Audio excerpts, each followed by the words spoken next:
Next thing I want to talk about is a backup quarterback option for the Steelers. Currently, Mitch Trubisky's their backup. Art Rooney II made it clear, oh, he's staying, blah, blah, blah, whatever. We trust Mitch Trubisky. There's no reason to trust Mitch Trubisky, especially for $10 million a year. It just doesn't make any sense. I have a name, okay, and I think I'm ready to start pounding the table for this name. I really am. And I don't think anybody agrees with me. Maybe some agree with me, but I am so sold on the fact that the Steelers should go get a rookie, and it should be this guy, and they should feel very confident about it. It's Hendon Hooker. It's out of Tennessee. The guy's coming off an ACL injury. Probably won't do much, if anything, throughout this process. I don't know if he'll even be able to practice in the summer.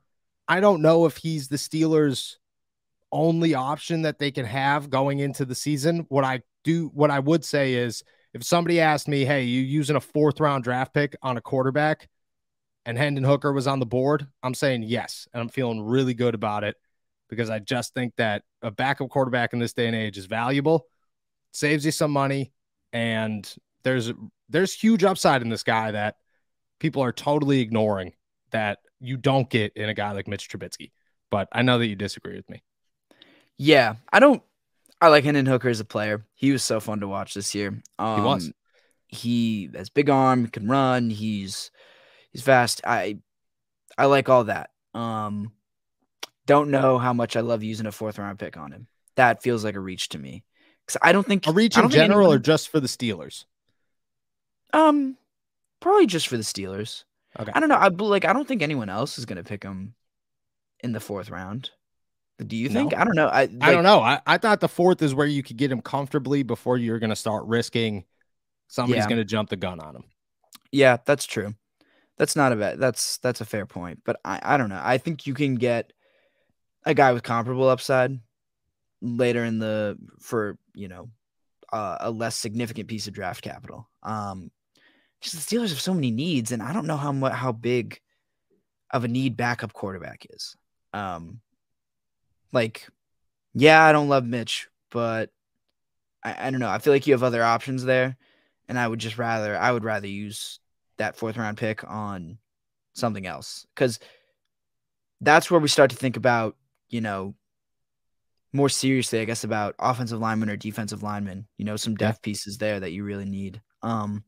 Those seem like more pressing needs to me than backup quarterback. And yeah, you risk missing out on a guy who has a ton of potential, but I don't know. Kenny's your guy. Backup quarterback, that would make me really uncomfortable. And I really like I said, I really like Hendon Hooker, but 4th seems like a reach to me. So maybe 4th is a reach. Maybe I'm, maybe my comfort zone should be 5th. But I look at that and just say, the dude does, like you said it yourself, he's got huge potential. There was a time before the ACL injury, Hendon Hooker was looked at as a 1st-round draft pick, the Heisman favorite. Tennessee was headed to the national championship. The dude had it all. And it's not like he didn't do anything. I think people look at the situation and go, oh, well, he had a good 11 games. No, he had a good career in Tennessee. In the last 2 seasons, he threw 31 touchdowns and 27 touchdowns, 5 interceptions total, over 6,000 yards. That's pretty good. Yeah. So you look at the guy and say he could throw the football. He doesn't make mistakes. He runs a lot of option, which means that he could run the football and do it effectively if you need him to, which I think is the most underrated thing for a backup quarterback. Mitch Trubisky is a guy that, he could run the football. He's super athletic. They try to make him throw the football, and when you run into situations like the Baltimore Ravens, it doesn't work out. In those instances, have somebody back there who, if you got to run the football 15 times, run the football 15 times. They don't all have to be with Najee Harris and Jaylen Warren and whatever wide receivers taking an end around. Gives you that option. The huge upside, Kenny Pickett is their guy, but what if Kenny Pickett isn't their guy? What if Kenny Pickett shows out, and we've seen really good stuff from Kenny Pickett? And do I think that Kenny Pickett is on the verge of ever losing his job in Pittsburgh? No, but I'm not going to say that Kenny Pickett's a good quarterback right now.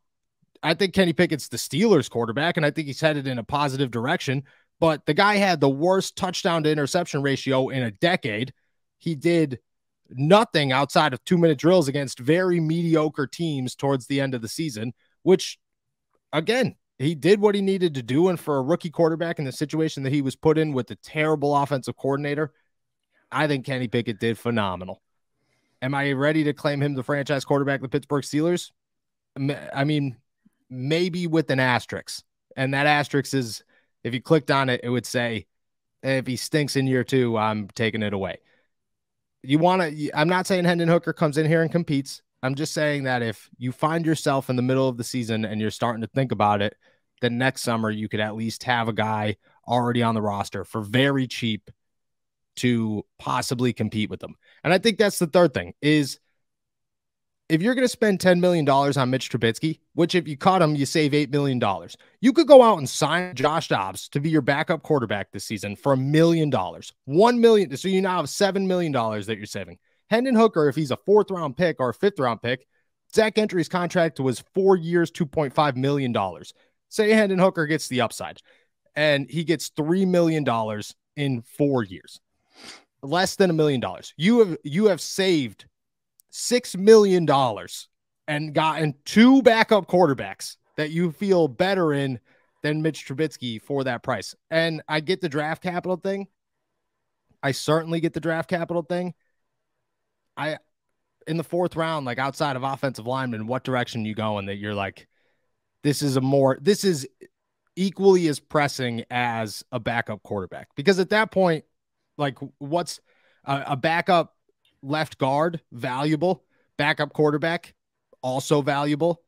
Backup wide receiver, valuable. Backup defense, like, it's all backups at that point. Yeah. So if you're going to take a guy that you're like, well, if Kenny goes down, is the left guard more valuable than Hendon Hooker? Maybe not. Yeah, I understand that argument, and I think that's a good point to raise. If you're going to, you can save a lot of money by getting rid of Mitch and still have someone more competitive, like still have someone who I think would be more just as or more competitive than like Hendon Hooker's not going to be any worse than Mitch Trubisky, I don't think. Exactly. He's not worse than Mitch Trubisky. And with $7 million or $6 million to have 2 backup quarterbacks. So now your quarterback roster is done. You have 2 backup quarterbacks and $6 million to work with. You could go sign an entire backup offensive line for $6 million and feel okay about it. I do think that free agency plays a huge role in this. If the Steelers go out and do absolutely nothing in free agency, then maybe they're relying a little too heavily on the draft for them to take a backup quarterback. If they're not, though, like, you can't expect the Steelers to walk into free agency and say, we're not going to sign any offensive line depth. We're not going to sign any defensive linemen at all. Zach Gentry's gone. Screw Terrell Edmonds. Cam Sutton's not coming back. You know what I mean? We're not going to get another inside linebacker. I have a hard time believing that most of those positions are not filled to some degree. And then you walk into the draft and you're looking at those first 3 draft picks as huge draft picks, guys that you could feel could come in and instantly start or at least compete for a starting job. And then that 3rd round pick is a guy like a DeMarvin Leal that you're hoping has some pretty big upside. I think after that, you're just looking for filler guys. And if Hendon Hooker is the best guy on the board, which I think he could be in the 4th round, like, I think for what this guy could bring to the NFL level is huge. And like, what if you find yourself in a year, in 2 years, and Hendon Hooker has played 4 games, and in those 4 games, he's had ridiculous stats, and teams are calling, and they're like, we'll give you a 2nd round pick for Hendon Hooker. Well, yeah, okay, sounds good to me. We just got a 2nd round pick for a guy that we're paying no money to, who's played. Why? Because he's 6'4", he could run, he could throw the football, and he's shown a little bit of flash. It's the Jimmy Garoppolo thing. It's the Jacoby Brissett thing. Like, people have done this before. I don't know. I think there's upside in it. And do I think it's perfect? No. Am I ready to start hammering the table? A little bit.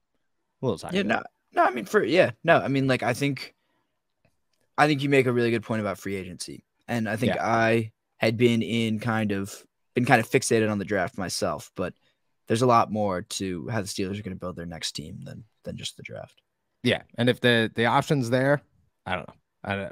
I have to see all the options, but you never know. But I was watching It's not. And I was watching there are, different scenarios here. Like I was watching the Pat McAfee show the other day and they were talking about him and they were like, this guy's going to climb his way into the second round. And at that point, you're just like, well, no, I'm good. There's Yeah. there's no point there. But if he slides and teams are overly cautious, because I think they will be overly cautious this season. I think they'll look at guys like Malik Willis and say, wow, that guy went way too high in the draft. There was no need for that. And they might look at this quarterback class and say, well, this class is questionable as well. And maybe it'll be better next year. So, we'll hold off. And if he starts sliding and sliding and sliding and the Steelers sitting there in the fourth, boom. I think it's a move that gets people hyped up, it gets me very hyped up, causes a little bit of controversy. Do you think that you'll see a fan base? No. You got to remember who the Steelers fan base is. And I love Steelers Nation. You got to remember what the football fan base is. And do you think that, like, what does Hendon Hooker have to do before people are like, maybe he's our guy? I don't know. He's gonna go crazy in some preseason game probably, and he's gonna have like an 80-yard bomb that everyone makes him think he's the answer. But dude, people were talking about Dwayne Haskins should replace Ben Roethlisberger. Yeah, it's always going to be there. Always. Mason Rudolph. We talked about Mason Rudolph starting a football game this season and people wanting that to happen. Yeah. It doesn't matter what the name is. They're always looking for something. Yeah. Always looking for something. Backup quarterbacks are just like shiny keys that you wave in front of a fan base and that they're like a baby. That's what it is, It's exactly what it is. It's getting a toy and giving a little fake fetch with a dog.